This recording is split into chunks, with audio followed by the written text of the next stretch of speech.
Narito ang ulo ng mga balita sa mga oras na ito. Pangulong Ferdinand R. Marcos Jr. nag-utos na bigyan ng agarang solusyon ang issue ng brownout at kakulangan ng kuryente sa Visayas. Special session para sa mga panukala at appointment na naiwang nakabinbin dahil sa gulo sa liderato, pinaplano ni Acting Senate President Sherwin Gatchalian. Former Taguig City Mayor Lino Cayetano nanumpa na ngayong araw bilang bagong General Manager ng PTV4.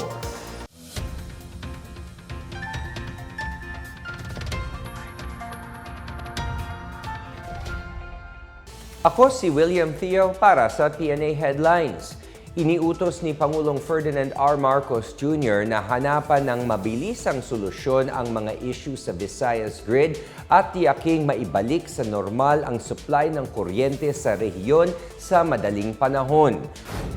Ayon kay Palace Press Officer Claire Castro, pinag-usapan ng Pangulo at mga opisyal ng Department of Energy kamakailan lang ang sitwasyon ng kuryente sa Luzon at Visayas. Sinabi niyang iniutos ng Pangulo na gumawa ng hakbang na magpapalakas sa power infrastructure ng bansa at magpapanatili sa seguridad sa enerhiya.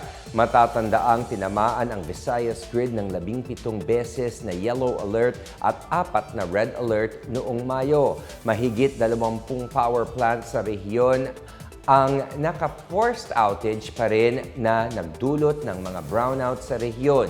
Kabilang din sa mga napag-usapan ang pagtatayo ng mga bagong power plant para makapag-produce ng mas maraming kuryente, pagpapalawak ng transmission network at pagtugon sa mga aberya sa pagtatayo ng mga submarine cable at transmission line. Kinumusta rin ng Pangulo ang sitwasyon ng kuryente sa Catanduanes. Samantala, iniulat ng DOE ang mga hakbang para mapabilis ang pagpapatupad ng mga renewable energy project sa bansa. Pinag-aaralan ng Senado ang pagbubukas ng espesyal na sesyon para makapagdesisyonan ang ilang panukala na naiwang nakabinbin ng sumiklab ang gulo sa liderato. Ayon kay Acting Senate President Sherwin Gatchalian, kabilang sa mga kailangang pagdesisyonan ng Senado ang confirmation sa promotion ng 5 general na malapit ng umabot sa kanilang mandatory retirement age. Sinusuri ng mga senador ang mga panukala at appointment na idadagdag sakaling magpatawag si Pangulong Marcos ng special session para masigurong tuloy-tuloy ang kanilang pag-aapruba. Makikipag-ugnayan din sila sa Kamara para malaman kung aling panukala ang nangangailangan ng aksyon mula sa parehong kapulungan. Giit ni Gatchalian, kailangang magpatuloy sa pagtatrabaho ang Senado sa kabila ng bangayan sa liderato. Plano niyang kausapin ang mga senador sa mayorya at minorya para maibalik ang kaayusan sa kanilang hanay. Samantala, kinilala ng Malacanang si Senador Gatchalian bilang lehitimong Senate President batay sa kasalukuyang patakarang parlamentaryo. Ayon sa palasyo, dumaan sa proseso ang pagtatalaga ng mga bagong pinuno ng Senado. Matatandaang idiniklarang bakante noong Miyerkules ang ilang pwesto sa liderato ng Senado. Bunsod ito ng 2 araw na pag-absent ng mayorya sa kanilang mga sesyon matapos ang pagkakaaresto kay Senador Jinggoy Estrada at ang pagkawala ni Senador Ronald Bato de la Rosa. Bukod sa pagpapalit ng Senate President, inilipat kay Senador Erwin Tulfo ang chairship ng Senate Blue Ribbon Committee na mangunguna sa pagdinig kaugnay ng mga maanumalyang flood control project sa June 8.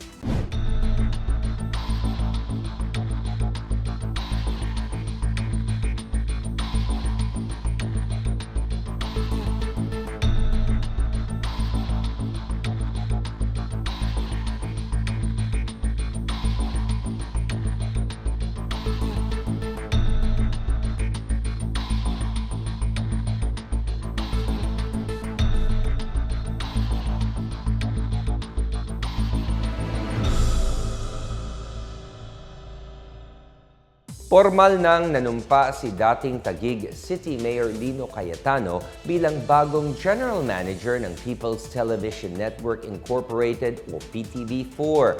Nanumpa si Cayetano sa harap ni Presidential Communications Office or PCO Acting Secretary Dave Gomez sa ginanap na oath-taking ceremony kaninang umaga.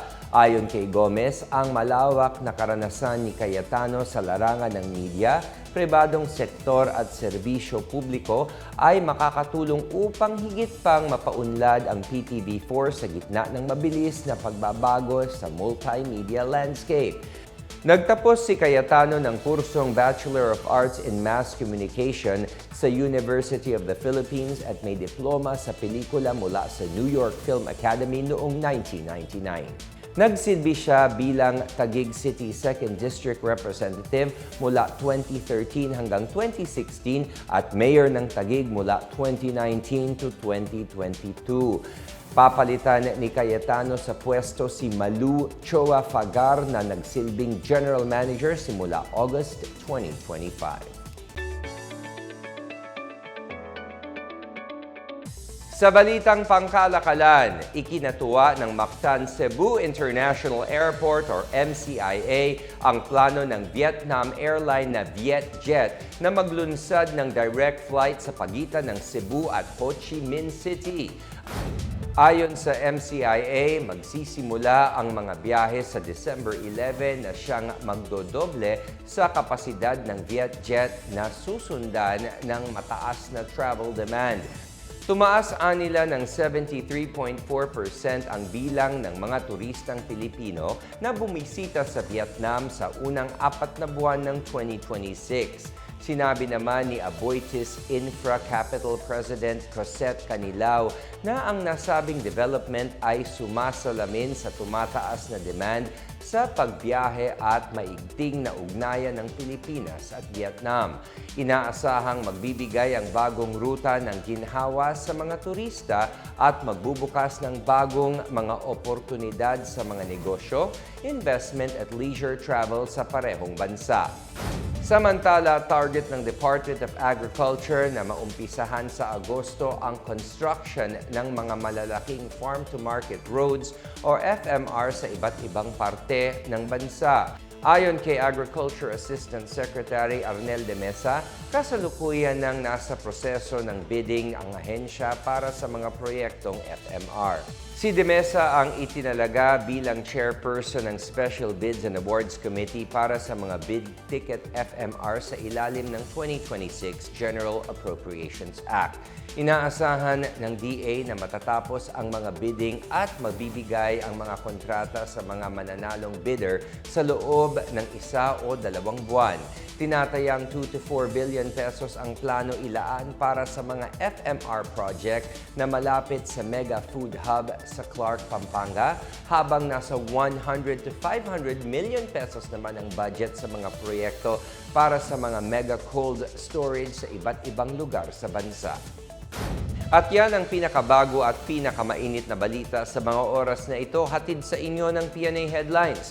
Para sa iba pang mga balita at impormasyon, bisitahin lamang ang aming website, pna.gov.ph, o ang aming Facebook at X account na Philippine News Agency. Mapapanood din ang PNA Headlines sa pamamagitan ng link sa website ng News and Information Bureau sa ilalim ng PNA News at sa YouTube account ng Philippine News Agency. Ako si William Theo at ito ang PNA Headlines, naghahatid ng mga balitang nagbubuklod sa bagong Pilipinas.